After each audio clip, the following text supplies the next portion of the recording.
संपूर्ण अध्यात्म को, संपूर्ण कर्म को जानते हैं। मरने और पैदा होने के चक्कर में तो सब फंसे हैं। उससे थोड़ा ऊपर उठिए और इस दुनिया की सच्चाई को, ब्रह्म को जानिए।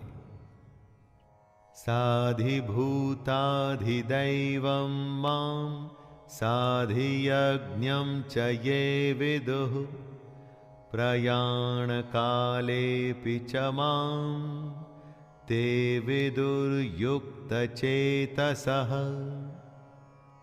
जो मोहग्रस्त हैं वो कृष्ण को नहीं जानता, जिसमें इच्छा द्वेष है वो कृष्ण को नहीं जानता, क्योंकि जहां मोह होगा वहां कृष्ण हो ही नहीं सकते। जो कृष्ण के मनुष्य शरीर में विश्वास करता है वो कृष्ण को नहीं जानता। तो कौन जान पाएगा कृष्ण को? वही जान पाएंगे दोस्तों जो सब जीवों में कृष्ण को देखते हैं, जो निर्जीव में भी कृष्ण को देखते हैं, जो सबकी आत्मा में कृष्ण देखते हैं, जो ये जानते हैं कि कृष्ण हमेशा थे और हमेशा रहेंगे। ऐसे युक्त चित्त वाले पुरुष कृष्ण को जानते हैं और कृष्ण को ही प्राप्त भी हो जाते हैं। तो दोस्तों ये था 7वां अध्याय। इसमें कृष्ण ने बताया कि वे 3 गुणों से परे हैं। कौन उन्हें जानता है और कौन उन्हें नहीं जानता। अपनी स्वयं की महिमा के बारे में, इस जगत और उस जगत के ज्ञान और विज्ञान के बारे में श्री कृष्ण ने हमें बताया। आइए अब अगले अध्याय में फिर मिलते हैं। तब तक के लिए आज्ञा दीजिए अपने मित्र शैलेंद्र भारती को। जय श्री कृष्ण। नमस्कार दोस्तों, भगवत गीता के अध्याय 8 में, जिसका शीर्षक है अक्षर ब्रह्म योग, मैं शैलेंद्र भारती आपका स्वागत करता हूं। दोस्तों, साइंस हर रोज बदलती है। हर रोज एक नई डिस्कवरी यूनिवर्स की एक नई परत खोलती है। लेकिन हजारों साल बाद भी गीता का ज्ञान नहीं बदला। ऐसा ज्ञान जिसके आगे, जिससे बड़ा कुछ भी नहीं। गीता के 8वें अध्याय में, जिसमें ब्रह्म, आध्यात्म और कर्म की बातें की जाएंगी, आइए प्रारंभ करते हैं भगवत गीता का 8वां अध्याय, अक्षर ब्रह्म योग। अर्जुन उवाच किम तद् ब्रह्म किमध्य आत्मं किम पुरुषोत्तमं अधिभूतं च किम प्रोक्तम अधिदैवं किमुच्यते। न प्रश्नों की कोई कमी है और ना ही उत्तरों की। जहां प्रश्न खत्म होते हैं वहां ज्ञान पूरा हो जाता है। कृष्ण ब्रह्म, कर्म और आध्यात्म यानी कि स्पिरिचुअलिटी की बात कर रहे हैं, जो अर्जुन समझ नहीं पा रहे। कैसे समझेंगे? इन्हीं बातों को समझाने में योगी सालों साल, कितने ही जन्म लगा देते हैं दोस्तों। और बात सिर्फ समझने की नहीं है, इन सबको क्रिया में भी लाना जरूरी है। इस ज्ञान को इंप्लीमेंट भी तो करना होगा। लेकिन वो बाद में। सबसे पहले जो अर्जुन समझना चाहते हैं वो जानते हैं। अर्जुन कृष्ण से पूछते हैं, हे पुरुषोत्तम, वह ब्रह्म क्या है? आध्यात्म क्या है? कर्म क्या है? अधिभूत नाम से क्या कहा गया है? और अधिदैव किसको कहते हैं? अधियज्ञः कथं कोत्र देहेऽस्मिन् मधुसूदन प्रयाण काले च कथं ज्ञेयोऽसि नियतात्मभिः।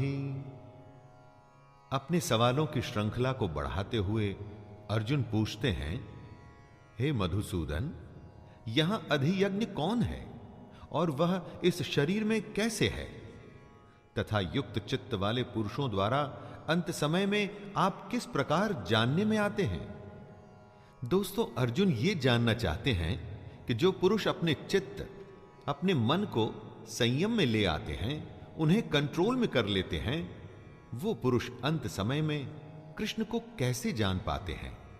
ऐसा क्या होता है अंतिम समय में कि उन्हें कृष्ण का ज्ञान हो जाता है?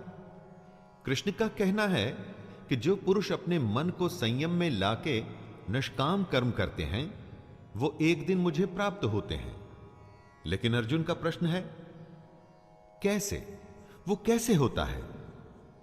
अक्षरं ब्रह्म परमं स्वभावोऽध्यात्ममुच्यते भूत भावोद्भव करो विसर्गः कर्म संज्ञितः। अर्जुन के सवालों का उत्तर कृष्ण देना शुरू करते हैं। सबसे पहले वो बताते हैं कि ब्रह्म क्या है। ब्रह्म है परम अक्षर। अक्षर का अर्थ होता है अक्षय, यानी कि जो खत्म ना हो, जिसका नाश नहीं होता। उसके बाद कृष्ण आध्यात्म की परिभाषा बतलाते हैं। अपनी आत्मा के स्वरूप को जानना ही आध्यात्म है। और फिर कृष्ण बताते हैं कि कर्म क्या है। भूतों के भाव को उत्पन्न करने वाला जो त्याग है, वह कर्म नाम से कहा गया है। हमारे अंदर हमारे स्वभाव की वजह से अलग अलग इच्छाएं पैदा होती हैं दोस्तों। इन इच्छाओं के त्याग को ही कर्म कहते हैं। इसे आप कर्म की फिलॉसॉफिकल एक्सप्लेनेशन की तरह भी समझ सकते हैं। अधिभूतं क्षरो भावः पुरुषश्चाधिदैवतम् अधियज्ञो हमेवात्र देहे देहभृतां वर। कृष्ण अर्जुन के प्रश्नों का उत्तर देते हुए इस श्लोक में बताते हैं कि अधिभूत, अधिदेव और अधियज्ञ क्या है। वो सारे पदार्थ जो खत्म हो जाते हैं, नष्ट हो जाते हैं, उन्हें अधिभूत कहा जाता है। यानी कि सारी दुनिया ही अधिभूत है। और जो अक्षर होता है, जिसका कभी नाश नहीं होता, वो अधिदैव है। कृष्ण कहते हैं, हे देहधारियों में श्रेष्ठ अर्जुन, इस शरीर में मैं वासुदेव ही अंतर्यामी रूप से अधियज्ञ हूं। दोस्तों, हमारे अंदर जो महापुरुष छुपा बैठा है, लेकिन अज्ञान की वजह से हम जिसे नहीं जानते, वो महापुरुष यानी कि कृष्ण ही यज्ञों का अधिष्ठाता है।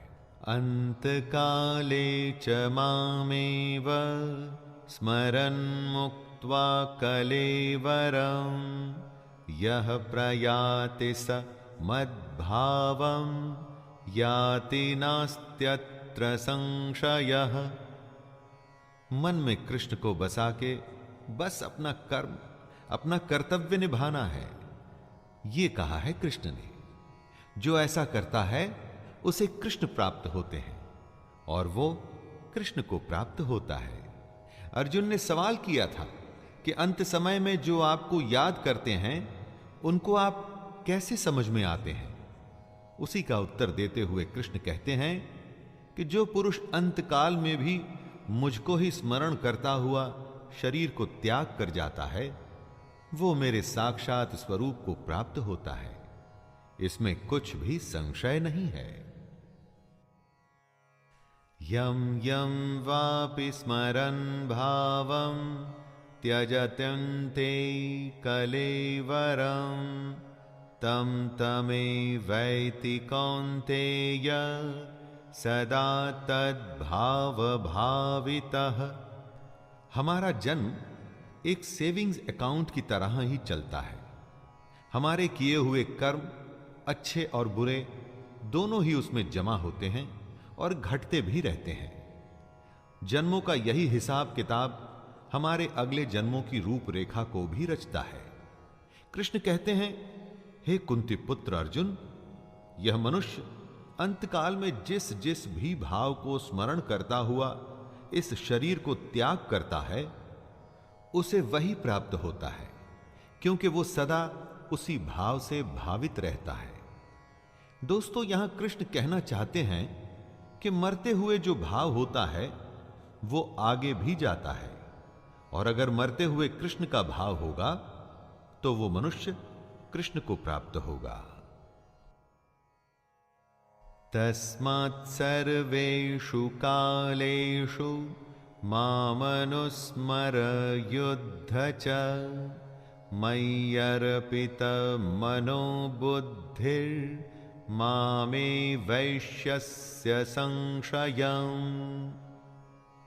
इसीलिए हमेशा कृष्ण को अपने मन में रखकर बस निरंतर अपने कर्म में जब आप लगे रहते हैं तो सिर्फ ये जन्म ही नहीं, आने वाले कई जन्मों को आप सुधार रहे होते हैं।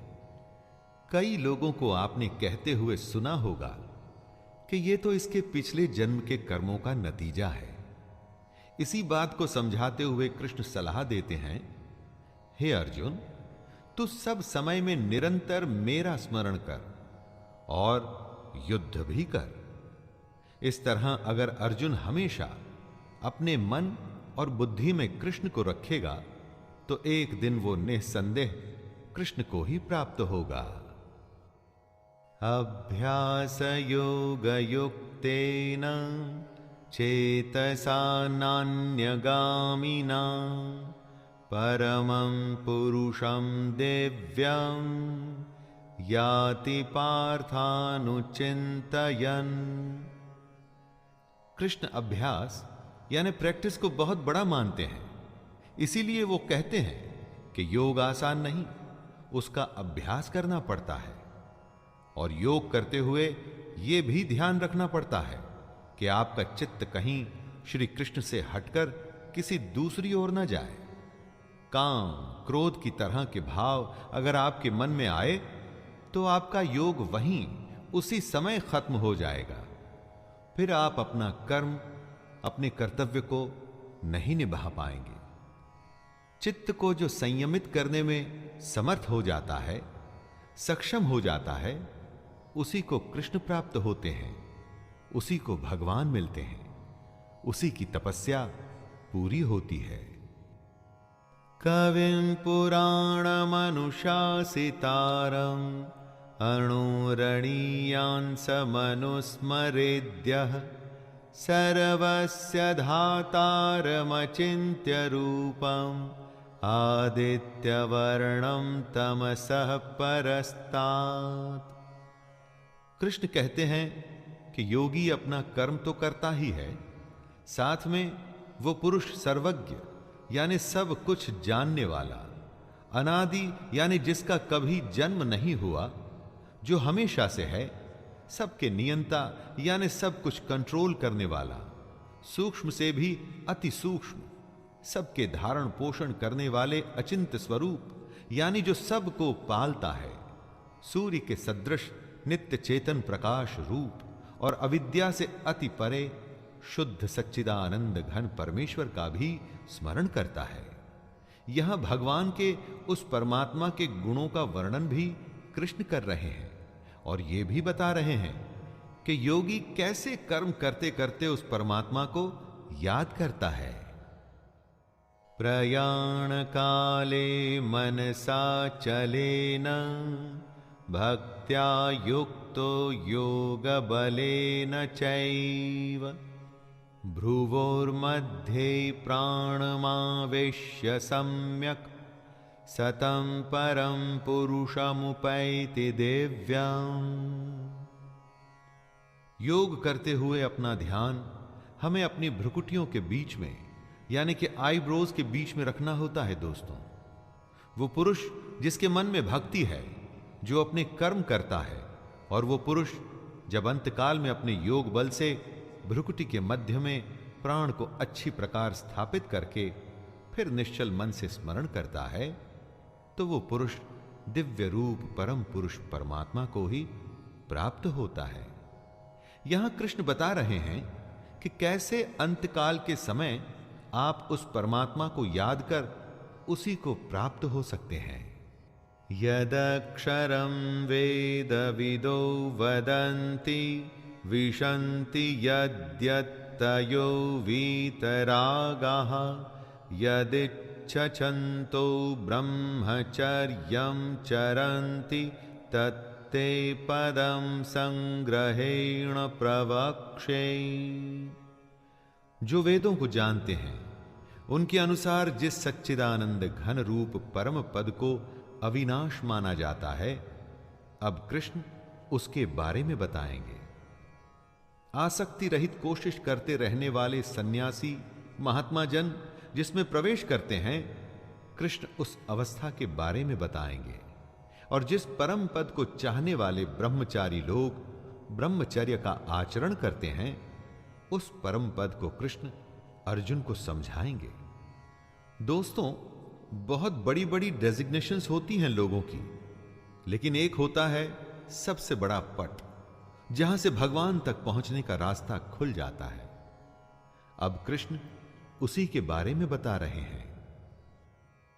सर्वद्वाराणि संयम्य मनोहृदि निरुध्य च मूर्ध्याधायात्मनः प्राणम् अस्थितो योगधारणाम् ओमित्येकाक्षरं ब्रह्म व्याहरन् मामनुस्मरन् यः प्रयाति त्यजन् देहं स याति परमां गतिम्। दोस्तों, कृष्ण इन श्लोक में एक प्रोसेस की बात कर रहे हैं, वो प्रणाली जो आखिरी समय में आपको भगवान से मिला सकती है। जरा ध्यान से सुनिएगा। सब इंद्रियों के रास्तों को रोककर और मन को हृदय के एकदम अंदर में स्थिर करना है। ऐसा करने के बाद उस जीते हुए मन द्वारा प्राण को मस्तक के बीच में स्थापित करना है। भगवान से जुड़ी योग धारणा में स्थित होकर जो पुरुष ओम अक्षर रूप ब्रह्म को उच्चारण करता हुआ और मुझ निर्गुण यानी बिना गुण वाले ब्रह्म का चिंतन करता हुआ शरीर को त्याग कर जाता है, कृष्ण कहते हैं कि वह पुरुष परम गति को प्राप्त होता है।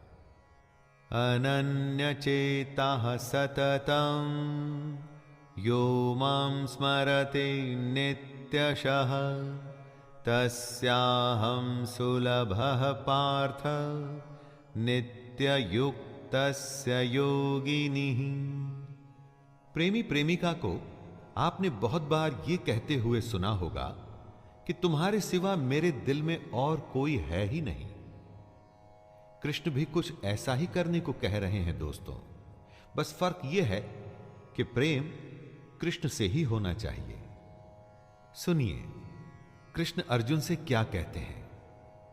हे अर्जुन, जो पुरुष मुझ में अनन्य चित्त होकर सदा ही निरंतर मुझ पुरुषोत्तम को स्मरण करता है, उस नित्य निरंतर मुझ में युक्त हुए योगी के लिए मैं सुलभ हूं, अर्थात उसे सहज ही प्राप्त हो जाता हूं।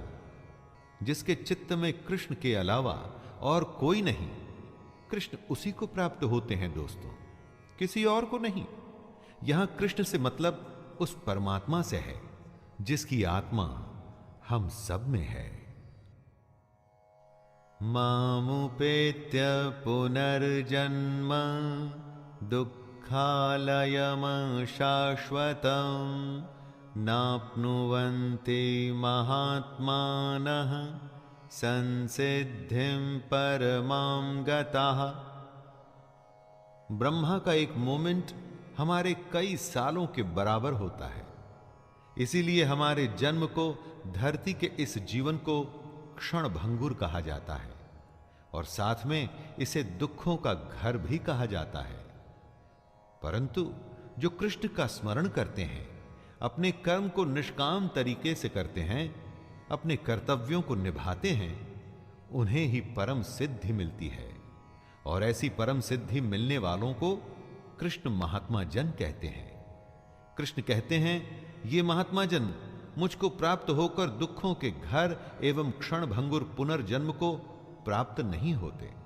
यानी कि जिनको सच पता चल जाता है ना दोस्तों, सिद्धि उन्हें मिल जाती है, फिर वो पृथ्वी के इस क्षण भंगुर और दुख भरे जीवन में दोबारा नहीं आते। आब्रह्म भुवनान् लोकाः पुनरावर्तिनोऽर्जुन मामुपेत्य तु कौन्तेय पुनर्जन्म न विद्यते। ब्रह्मा की दुनिया हो या हमारी ये धरती, ये सब लोग पुनरावर्ती हैं, यानी कि इनका खत्म होते ही शुरू होना भी तय है। एक तरह के रोटेशन में रहते हैं ये लोग, इसीलिए हमारी दुनिया को मृत्यु लोक कहा जाता है।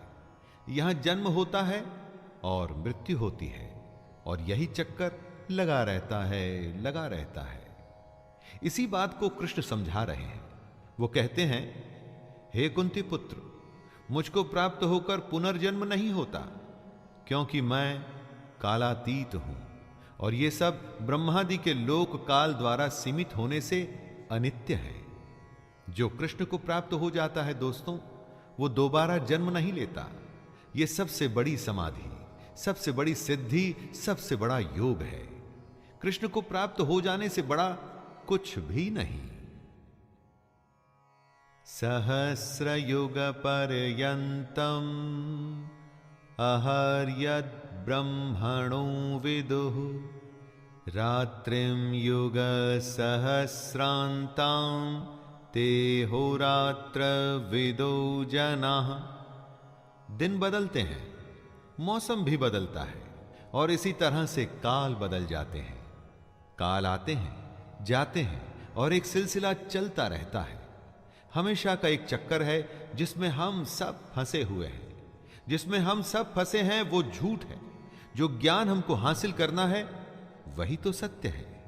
कृष्ण कहते हैं कि ब्रह्मा का जो एक दिन है उसको 1000 चतुर्युगी तक की अवधि वाला जानो, और रात को भी 1000 चतुर्युगी तक की अवधि वाला समझो। दोस्तों, हमारी और ब्रह्मा की दुनिया में समय का बहुत बड़ा फेर है, और इसी को काल कहते हैं। जो पुरुष इस बात को तत्व से जानते हैं वे योगी जन काल को समझते हैं। अव्यक्ताद्व्यक्तयः सर्वाः प्रभवन्त्यहरागमे रात्र्यागमे प्रलीयन्ते तत्रैवाव्यक्तसंज्ञके। जब ब्रह्मा का दिन शुरू होता है तो सारी दुनिया अस्तित्व में आ जाती है, और ब्रह्मा की रात होते ही वापस ब्रह्मा में विलीन हो जाती है। जब ब्रह्मा का दिन शुरू होता है तो हम सब अपनी अव्यक्त बुद्धि के साथ इस दुनिया में आ जाते हैं। अव्यक्त इसलिए कि ज्ञान हमारे अंदर छुपा है, उसे जगाना है, उसे जानना है।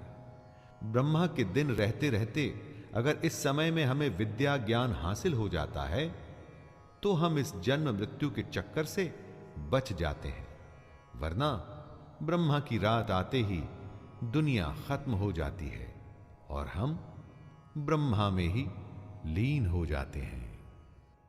भूतग्रामः स एवायं भूत्वा भूत्वा प्रलीयते रात्र्यागमे वशः पार्थ प्रभवत्यहरागमे।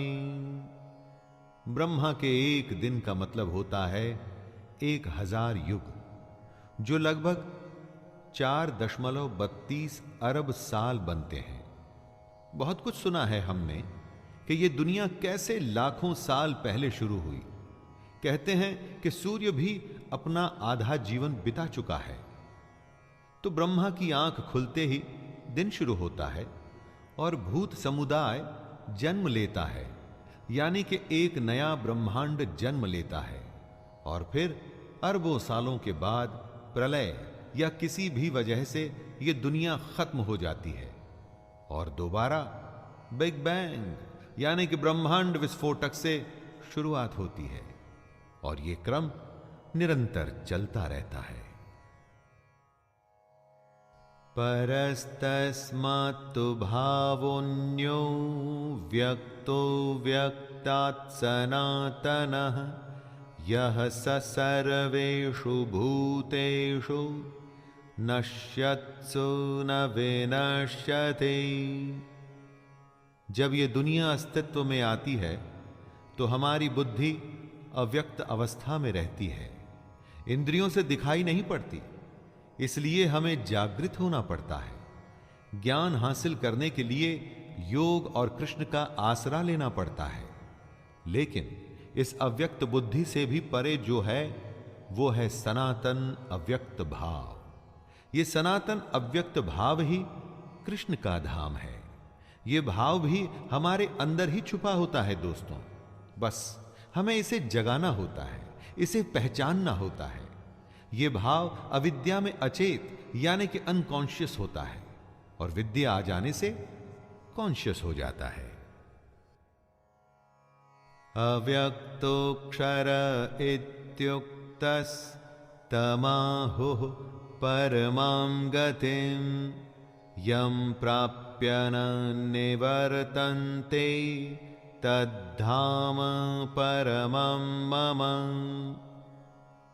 जब हम जन्म लेते हैं तो हमारे अंदर सनातन अव्यक्त भाव होता है। इसी बात को कृष्ण समझाते हुए कहते हैं कि ये जो अव्यक्त है ना, इसे ही अक्षर नाम से पुकारा गया है। इसी अक्षर नाम के अव्यक्त भाव को परम गति कहते हैं। हे अर्जुन, इसी सनातन अव्यक्त भाव को प्राप्त होकर मनुष्य वापस नहीं आते, वही मेरा परम धाम है। दोस्तों, अपने अंदर इसी छुपी हुई भावना को पहचानना होता है। योग का जब हम अभ्यास करते हैं, ध्यान लगाते हैं, अपने कर्मों को निष्काम होके करते हैं, तो वो सब इसी भाव की पहचान के लिए करते हैं। इसको यदि हम आसान शब्दों में कहें तो ये कि अपने अंदर छुपे हुए कृष्ण को पहचानिए। पुरुषः स परः पार्थ भक्त्या लभ्यस्त्वनन्यया यस्यान्तः स्थानि भूतानि येन सर्वमिदं ततम्। ये जो पूरी दुनिया है, सारे भूत हैं, जितने भी जीव और निर्जीव हैं, ये सारे उसी परमात्मा में से आए हैं। जो भी हमको दिखता है ये उसी परमात्मा का ही रिफ्लेक्शन है।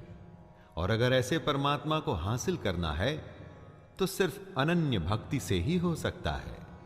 अनन्य भक्ति यानी कि ऐसी भक्ति जिसमें आपके श्रद्धेय के सिवा आपके मन में, आपके चित्त में और कोई नहीं हो। कृष्ण ऐसे परमात्मा को पाने का रास्ता बताते हुए कहते हैं कि आपकी भक्ति लगातार और सच्ची होनी चाहिए। जीवन में कोई भी ध्येय अगर पूरा करना है तो उसके लिए भी तो यही रास्ता है दोस्तों, लगातार और सच्ची लगन। यत्र काले त्वनावृत्तिम आवृत्तिम चैव योगिनः प्रयाता यान्ति तं कालं वक्ष्यामि भरतर्षभ।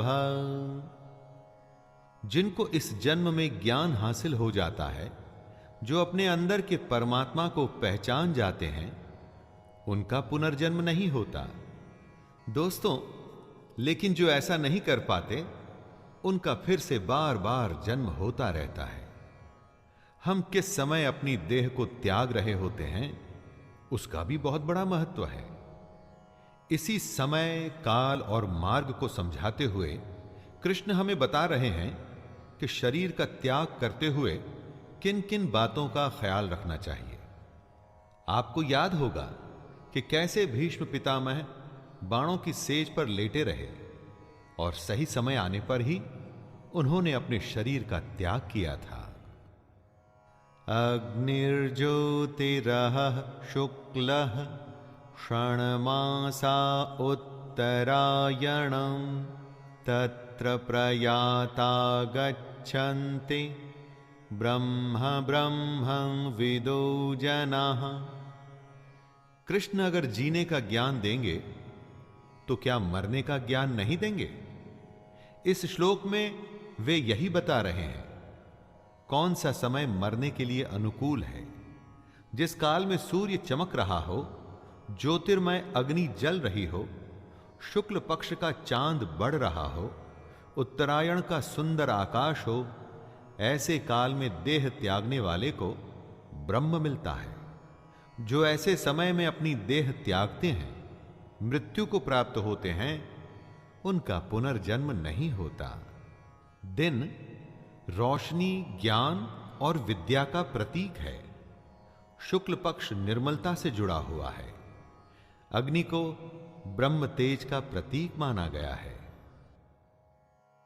धूमो रात्रिस्तथा कृष्ण क्षणमासा दक्षिणायनम तत्र चांद्रमसं ज्योतिर्योगी प्राप्य निवर्तते। कृष्ण जीने के साथ साथ मरने का भी सलीका सिखा रहे हैं। कौन से काल में मृत्यु उत्तम नहीं होती है, इसी बात को वो बता रहे हैं और कह रहे हैं कि जिस मार्ग में धूमाभिमानी देवता हैं, अर्थात यज्ञ की अग्नि तो हो लेकिन धुएं से ढकी हो, धुआं फैल रहा हो, रात्रि अभिमानी देवता हो, मतलब रात का समय हो, तथा कृष्ण पक्ष का चंद्रमा क्षीण हो रहा हो और दक्षिणायन के 6 महीने हो, उस मार्ग में मरकर गया हुआ सकाम करने वाला योगी पुनर्जन्म लेता है, अर्थात उसको दोबारा जन्म लेना पड़ता है। वो योगी जन्म मरण के चक्कर से मुक्त नहीं हो पाया है। शुक्ल कृष्णे गति हेते जगतः शाश्वते मते एकया यात्यनावृत्ति मन्यया वर्तते पुनः। जगत के ये 2 प्रकार हैं, शुक्ल और कृष्ण। एक में चंद्रमा बढ़ता है और दूसरे में घटता है। शुक्ल पक्ष में गया हुआ योगी फिर नहीं आता, उसे वापस नहीं लौटना पड़ता, उसको परम गति प्राप्त होती है। और कृष्ण पक्ष में जब कालिमा हो और प्रकाश क्षीण हो, ऐसे समय में गया हुआ योगी वापस आता है, अर्थात जन्म मृत्यु को प्राप्त होता है। जब तक योगी को पूर्ण प्रकाश न मिले, तब तक उसे भजन करना है। योगी सही समय पर ही प्राण त्याग सकता है। अगर समय सही नहीं तो उसको इंतजार करना होगा। नैते श्रुति पार्थ जानन योगी मुह्यति कश्चन तस्मात् सर्वेषु कालेषु योगयुक्तो भवार्जुन। मृत्यु के सही समय को समझाते हुए कृष्ण कहते हैं, हे पार्थ, इस प्रकार इन दोनों मार्गों को तत्व से जानकर कोई भी योगी मोहित नहीं होता, क्योंकि योगी जानता है कि अगर उसे पूर्ण प्रकाश मिला तो ब्रह्म प्राप्त होगा, क्षीण प्रकाश में वो दोबारा आएगा। दोनों ही गतियां शाश्वत हैं, यानी हमेशा के लिए। इस कारण हे अर्जुन, तू सब काल में समबुद्धि रूप से योग से युक्त हो, अर्थात निरंतर मेरी प्राप्ति के लिए साधन करने वाला हो। ये सब जानते हुए योगी के पास योग करने के अलावा और कोई उपाय नहीं रह जाता दोस्तों। इसलिए उसे धीर हो, बस अपने अभ्यास में लगे रहना चाहिए। वेदेषु यज्ञेषु तपःसु चैव दानेषु यत् पुण्यफलं प्रदिष्टम् अत्येतत् सर्वमिदं विदित्वा योगी परं स्थानमुपैति चाद्यम्।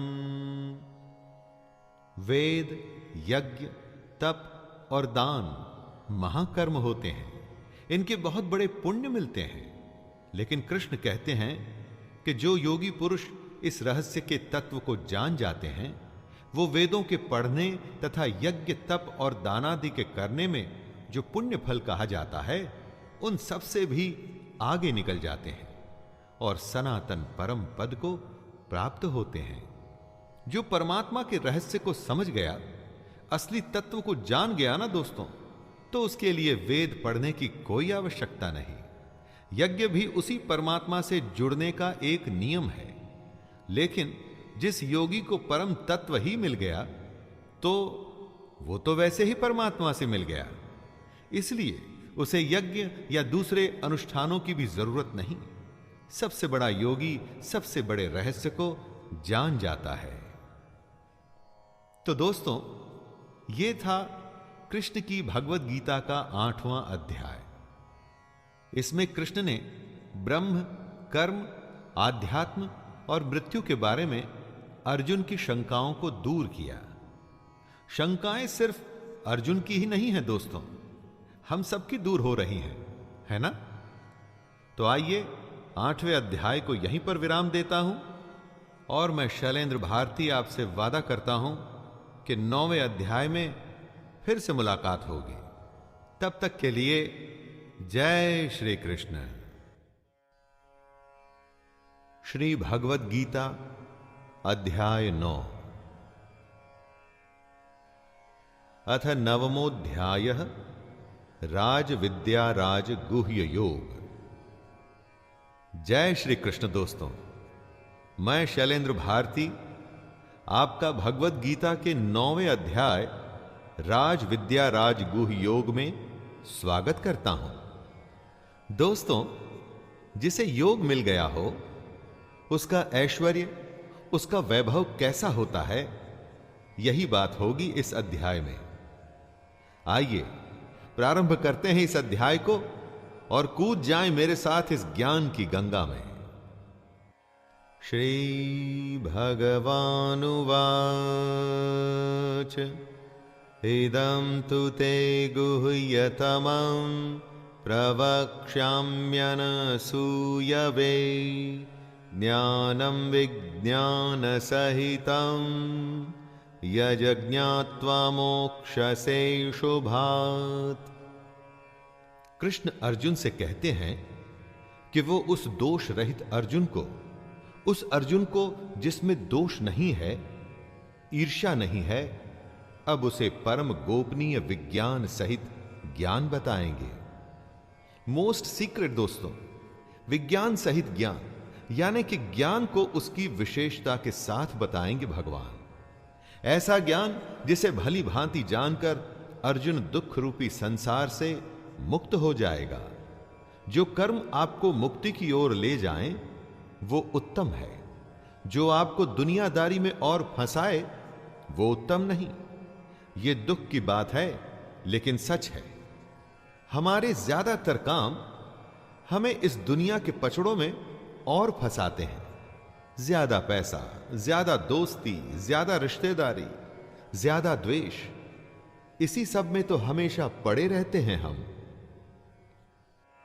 राजविद्या राजगुह्यं पवित्रमिदमुत्तमं प्रत्यक्षावगमं धर्म्यं सुसुखं कर्तुमव्ययम्।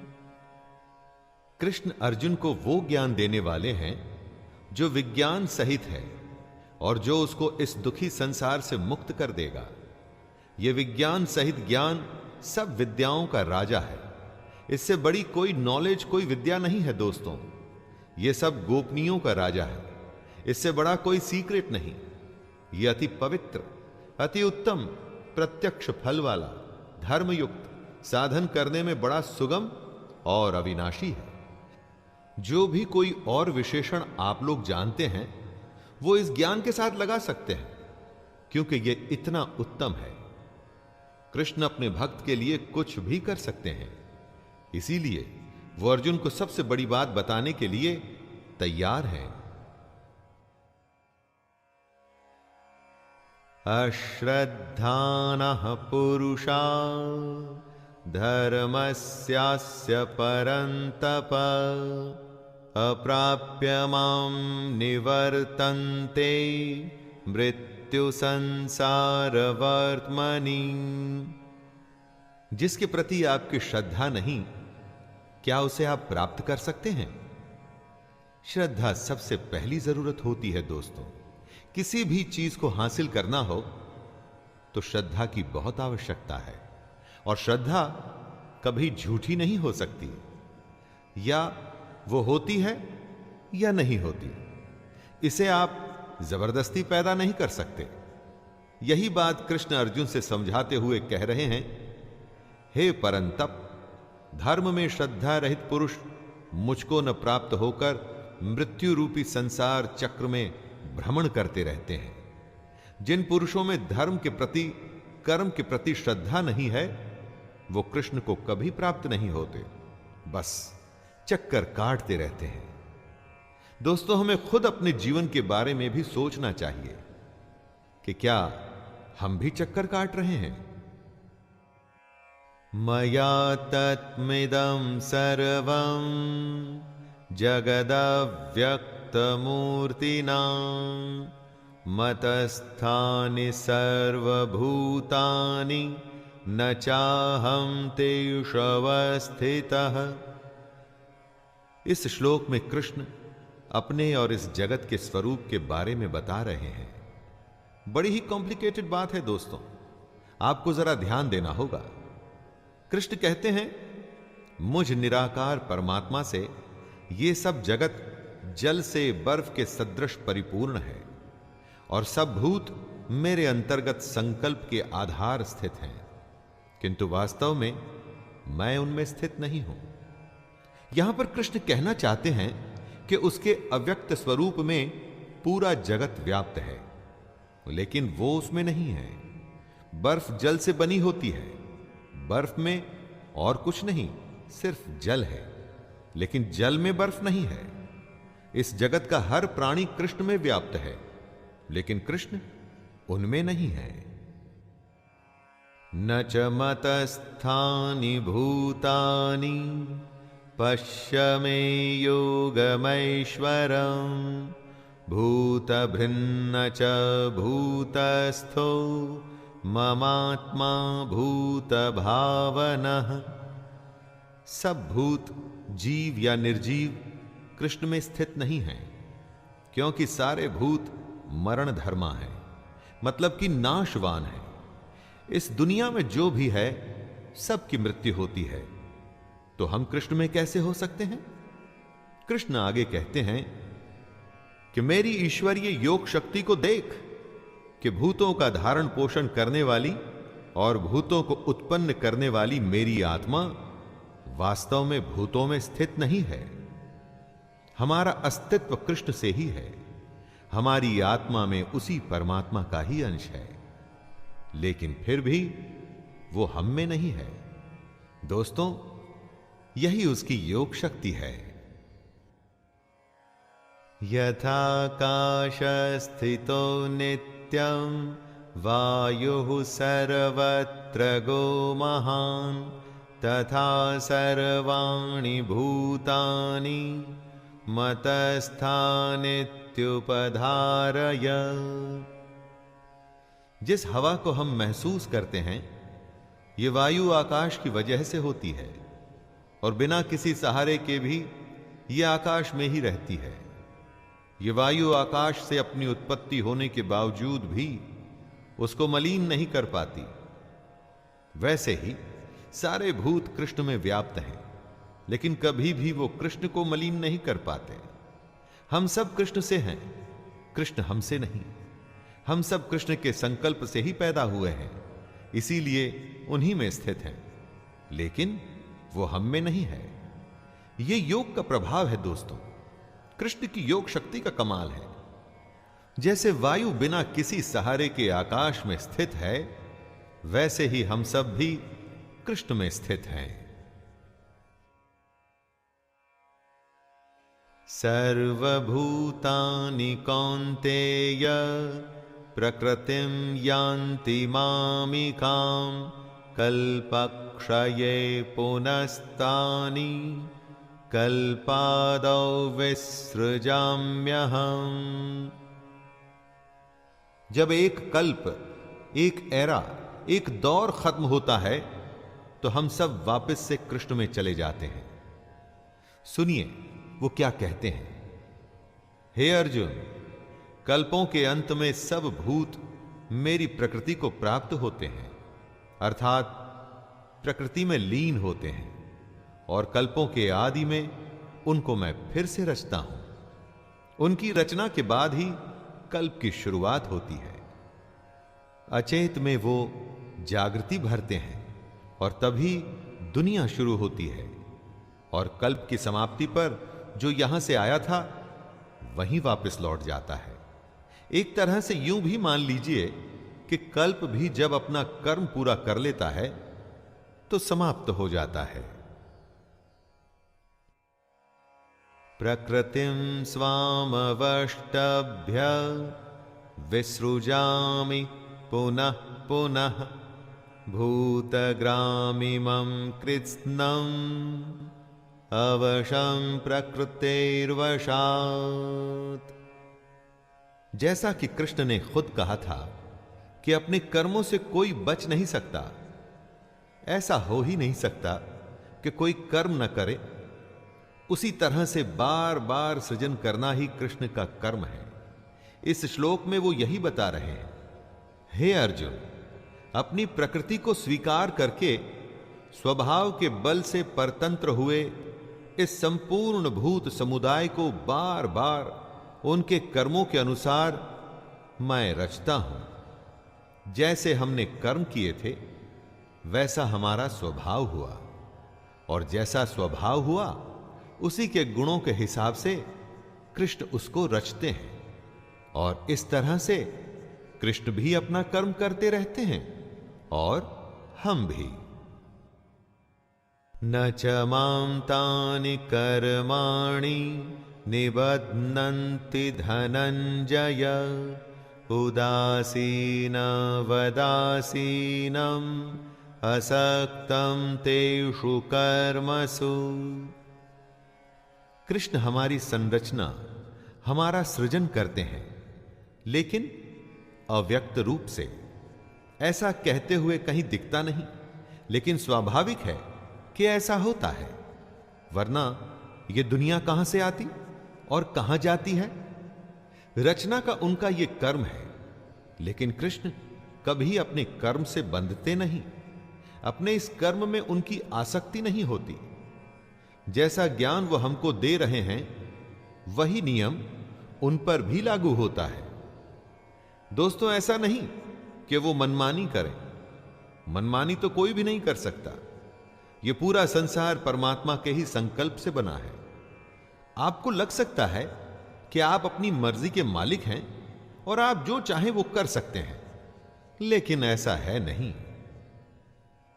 मयाध्यक्षेण प्रकृतिः सूयते सचराचरम् हेतुनानेन कौन्तेय जगद्विपरिवर्तते। कृष्ण इस श्लोक में दुनिया की रचना के विज्ञान के बारे में बता रहे हैं, और यह भी बता रहे हैं कि उनकी अध्यक्षता में ये जो माया है इस जगत को रचती है। दोस्तों, कृष्ण के संकल्प से ही ये दुनिया बनती है, और उनकी चेयरमैनशिप में माया इस दुनिया को बनाती है, जिस दुनिया को हम जानते हैं। और यही वजह है कि यह सृष्टि चक्र चलता रहता है। हम सब आते हैं और जाते हैं, जीवन मरण का यह सर्कल चलता ही रहता है। इसीलिए हमें इस दुनिया की जानकारी से थोड़ा सा आगे जाकर सच्चाई जानने के लिए कृष्ण प्रेरित करते हैं। अवजानन्ति मां मूढ़ा मानुषीं तनुमाश्रितं परं भावमजानन्तो मम भूतमहेश्वरम्। ज्ञान की तो फिर भी सीमा है, लेकिन अज्ञान की नहीं। ऐसे अनगिनत अज्ञानी हैं जो कृष्ण को नहीं मानते, उन्हें नहीं समझते। यहां कृष्ण से मतलब अर्जुन का सारथी या देवकी नंदन नहीं। यहां कृष्ण से मतलब वो परमात्मा जिसमें ये सारी दुनिया व्याप्त है। जो अज्ञानी उस परमात्मा को नहीं जानते, उनके बारे में कृष्ण कह रहे हैं। मेरे परम भाव को न जानने वाले मूढ़ लोग मनुष्य का शरीर धारण करने वाले मुझ संपूर्ण भूतों के महान ईश्वर को तुच्छ समझते हैं, अर्थात अपनी योग माया से संसार के उद्धार के लिए मनुष्य रूप में विचरते हुए मुझ परमेश्वर को साधारण मनुष्य मानते हैं। मोघाशा मोघ कर्माणो मोघ ज्ञाना विचेतसः राक्षसीमासुरीं चैव प्रकृतिं मोहिनीं श्रिताः। इस श्लोक में यह बताया गया है कि ऐसे कौन से लोग हैं जो कृष्ण को नहीं समझ पाते। जैसे आसुरी और मोहिनी प्रकृति के लोग। यहां पर आसुरी और मोहिनी प्रकृति कोई जाति नहीं है, बल्कि मन के स्वभाव हैं। ये आसुरी और मोहिनी प्रकृति के लोग व्यर्थ आशा, व्यर्थ कर्म और व्यर्थ ज्ञान में अपना पूरा जीवन बिता देते हैं, जबकि महात्मा जन अपना पूरा जीवन सच को जानने में लगा देते हैं। राक्षसी स्वभाव के लोग मद में, मदिरा में, मोह में ही पूरी जिंदगी को गंवा देते हैं। आपके इर्द गिर्द जितने भी लोग दिखते हैं, उसमें आप खुद को भी मिलाकर सबको महात्मा जन या राक्षसी स्वभाव के लोगों में बांट सकते हैं। महात्मनस्तु मां पार्थ दैवीं प्रकृतिमाश्रिताः भजन्त्यनन्यमनसो ज्ञात्वा भूतादिमव्यम्। आसुरी और मोहिनी प्रकृति के लोग अपना जीवन गंवा देते हैं। वो कृष्ण को नहीं समझते, लेकिन कई लोग दैवी प्रकृति के भी होते हैं। ऐसे महात्मा जन कृष्ण को ही सनातन कारण मानते हैं। वो कृष्ण को नाश रहित अक्षर स्वरूप जानकर अनन्य मन से युक्त होकर निरंतर भजते हैं। अनन्य मन यानी कि उनके मन में और किसी बात के लिए कोई जगह नहीं होती, कोई संशय नहीं होता। वो कृष्ण को सब कुछ मान अपने निष्काम कर्म में लगे रहते हैं और अपना जन्म संवारते हैं, अपने लक्ष्य को पूरा करते हैं और साथ ही साथ समाज का भी भला करते हैं। सततं कीर्तयन्तो मां यतन्तश्च दृढव्रताः नमस्यन्तश्च मां भक्त्या नित्ययुक्ता उपासते। जो दैवी प्रकृति के लोग होते हैं, उनकी एक खास बात के बारे में कृष्ण कहते हैं कि ये लोग दृढ़ निश्चय वाले होते हैं। अंदर से मजबूत आत्मसम्मान वाले लोग ही दृढ़ निश्चयी माने जाते हैं। अपने निश्चय से ये लोग कभी हटते नहीं। अपने आप पर और कृष्ण पर भरोसा करते हुए निरंतर भजन करते हैं। कृष्ण कहते हैं कि ऐसे लोग मेरे नाम और गुणों का कीर्तन करते हुए तथा मेरी प्राप्ति के लिए यत्न करते हुए, मुझको बार बार प्रणाम करते हुए सदा मेरे ध्यान में युक्त होकर अनन्य प्रेम से मेरी उपासना करते हैं। ज्ञान यज्ञेन चाप्यन्ते यजन्तो मामुपासते एकत्वेन पृथक्त्वेन बहुधा विश्वतो मुखम्। जैसे भक्त वैसी उनकी भक्ति। दैवी प्रकृति के लोग अपने भजन से कृष्ण को याद करते हैं। उनके अलावा होते हैं ज्ञान योगी, जो कृष्ण को निर्गुण निराकार ब्रह्म मानते हुए उनकी उपासना करते हैं। और ज्ञान योगियों के अलावा कई और लोग भी होते हैं जो कृष्ण के विराट स्वरूप परमेश्वर की पृथक भाव से उपासना करते हैं। दोस्तों, आपका रास्ता, आपकी पद्धति, आपका तरीका अलग हो सकता है। आप अपने स्वभाव से कृष्ण को पाने की कोशिश कर सकते हैं। बात जरूरी यह है कि कृष्ण को जानने की कोशिश तो करें, उनकी कही बातों पे तो चलें। तरीका अपना अपना हो सकता है, लेकिन ज्ञान मार्गदर्शन सिर्फ कृष्ण का। अहम कृतुरहम यज्ञः स्वधाहमहम औषधम मंत्रोहम हमेवाज्यम हमग्निरहम हुतम।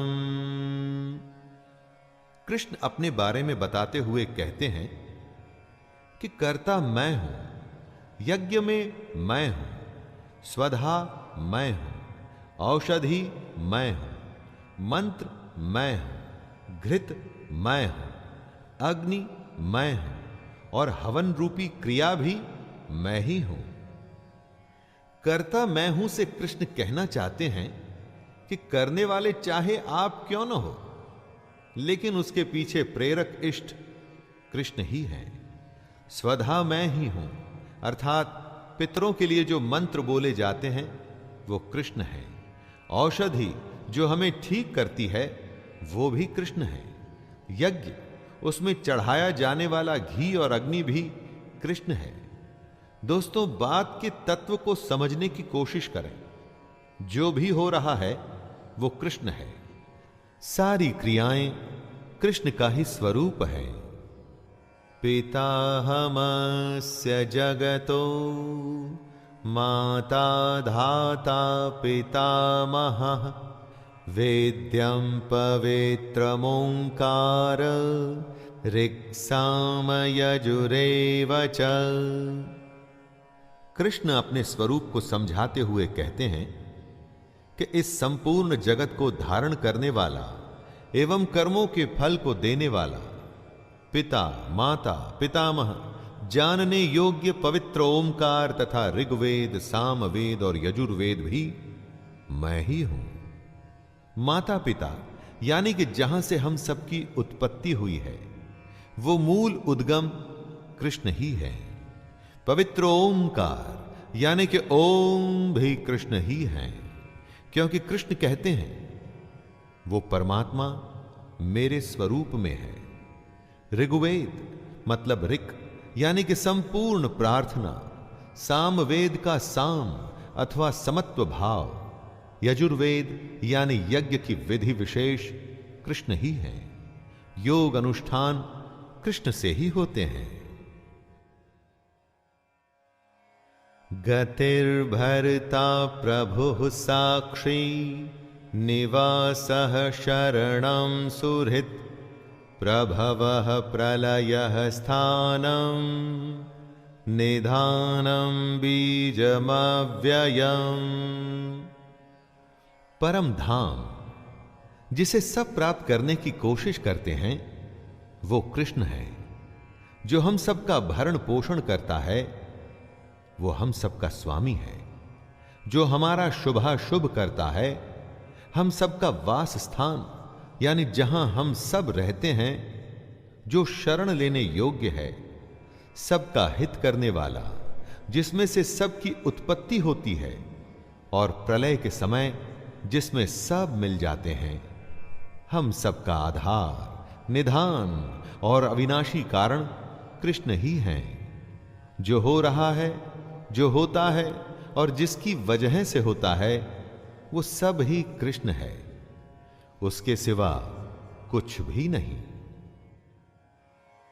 तपाम्यहमहं वर्षं निग्रहणाम्युत सृजामि च अमृतं चैव मृत्युश्च सदसच्चाहमर्जुन।